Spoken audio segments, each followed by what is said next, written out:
babies. It's your girl, Where Secrets, coming at you with another video. Please make sure you comment, like, subscribe, and tell a friend, tell another friend, because we litty over here. Without further ado, y'all, I'm taking y'all on this journey of my spinal surgery recovery. I'm at home. So let's see. I got my surgery done Sunday. What day was that? Yeah, my days are running together. If you've seen the prior video, you know what that Sunday was. So I got my surgery done Sunday, which was different because I didn't know they did surgery on Sunday. I do look a mess. I haven't slept. Y'all, the pain is real. But we're going to get into that. So they did my surgery Sunday. Monday, they're like, physical therapy is coming. We're getting you out of the bed. So before this happened, with MS, you do suffer, well, I suffered from like a drop foot, which means like you drag your leg or one side is weaker. I was having issues with my hands and stuff like that. So the sensation, I got the sensation in my hands. I don't necessarily have a drop foot, but I do still have weakness in my foot. And from my waist down to like my mid thighs on both sides, I can't, I don't feel anything. So, excuse me. From the front to the back, I don't feel anything in my groin area. Nothing.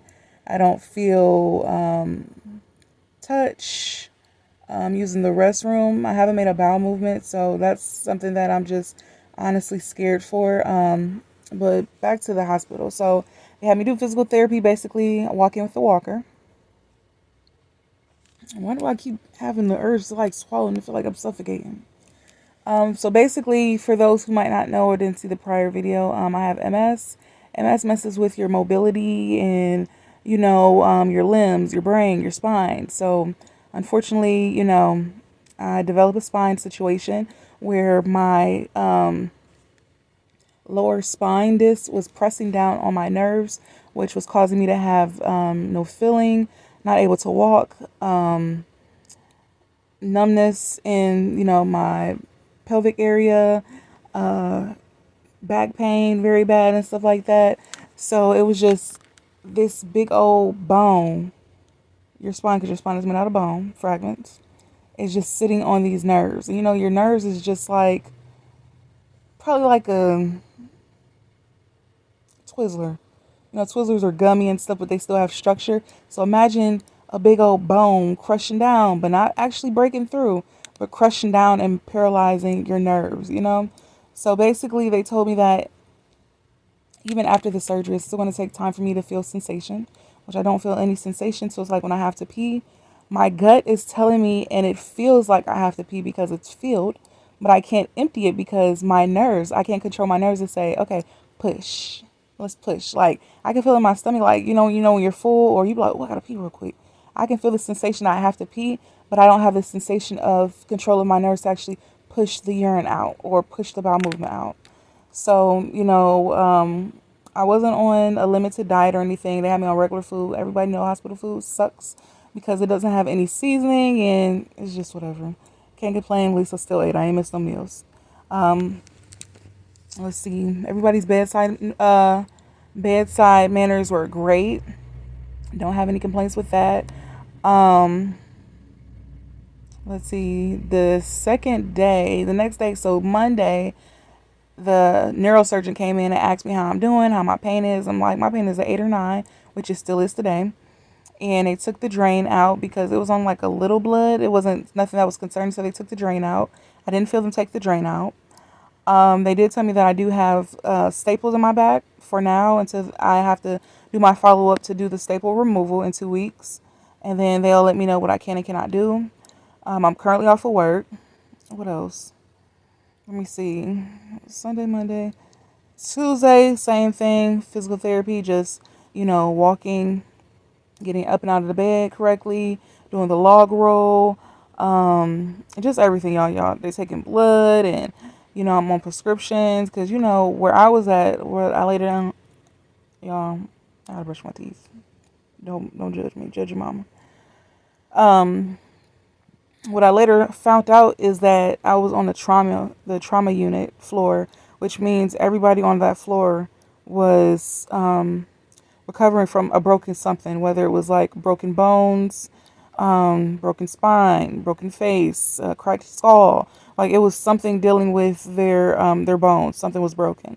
So everybody on that floor had a broken something. And now that I think about it, I'm like, no wonder why people's lights were going off and stuff like that, because everybody in pain.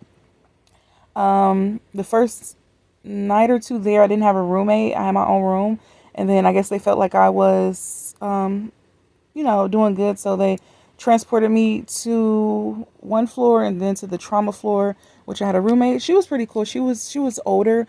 We were kind of going through the same thing. We both had autoimmune diseases, and we both had spine surgery, so we both was on there, like making sure we ate our food and making sure our meds came and stuff like that. What else? Um, Today's Thursday. I left Wednesday night. So mind you, I had my surgery Sunday. I left Wednesday night. They're like, "Oh, you're good to go home. We feel like you're making improvement and stuff like that." Um, my take on that, I'm laying down, so I might look a little flimsy. My take on that is when it comes to hospitals, I feel like sometimes they just be like, "Okay, you're doing good. Shoot fly, don't bother me." And I feel like maybe I could have stayed another day or two because, I got spine surgery. I've never had spine surgery before. I've had two knee surgeries and I had my wisdom teeth pulled out all at the same time. But I've never had this type of major surgery that's dealing with me walking, using the bathroom, stuff like that. So I think maybe it was too quick. But hey, maybe it goes from, insurance, and because I got good insurance with my job, but anything can go into play because they were like, as soon as you leave, somebody's coming up for your room. They're waiting for your room. So I left Wednesday night. The ride home, because I still can't drive. It was interesting. Like, it didn't hurt, but my grandmother, she made sure she didn't hit no bumps or nothing like that. I was able to get out the car, walk to the room downstairs. Haven't been able to get in the shower. I had to take a bird bath. It is what it is. I still have staples in my back, so I can't get stuff like that wet. I'm still in pain, so it's just like, you know. So my mom was able to bathe me, which I'm not able to do for myself, which it's a mental thing. I've cried. I've cried since I've been home. I cried before I got home. I've just been crying because I'm independent. Anybody knows me knows that I cook, I clean, I do everything I want to do. I've never had to depend on anything from anybody. So it having to depend on, a family to change my chucks because I have to use the bathroom because it's hard for me to, sit up using the bathroom, or, bring me something to eat, or help me with my meds because, my family, they're regulating my meds because I was sent home with some powerful meds. I don't know if I can say medication on here, so I ain't gonna say it, but let's just say some powerful stuff that be like within 5-10 minutes you be like, or you be woozy, and it's for the pain. And that was just my only thing because I'm very level-headed and very strong-minded, but when it comes to medication, anybody can be subjected to a simple habit and become addicted to anything. Anybody can. I don't care. You can be the strongest person. No, I ain't gonna ever. Anybody can be subject to addiction. Anybody, whether it's medication, street stuff, alcohol, overeating. Anybody can be subject to an addiction. Oh, excuse me, y'all. So yeah, they regulate it. I haven't had any medication since, what was it, 12:30 this morning, because before then I had medication at 6. 'Cause I didn't leave the hospital until like 7 because I just kept peeing. I'm just like, I'm not about to piss in my car, so I'm gonna wait till this catheter suck all this stuff out so I can, drive home. So they gave me medication at like 6:30. Came home, bird bath, took my medicine at 12:30 because you take it every 6 hours. And I haven't had any medication in. So I'm trying to kind of toughen it out because I'm not always going to have that medication. And even if they do refill it, I don't want to depend on it because the medicine I have is one of those medicines that's on that list of addictions. Opioid addictions, if you get my drift. So, the pain, when I got out of surgery, because, I was under anesthesia, you're on anesthesia and you're high off the medicine they give you. So you just like, oh, this was a breeze. Because I'm thinking like, hold on, y'all. This is my grandma. Hold on, y'all. Oh, that was my nana. What was I saying?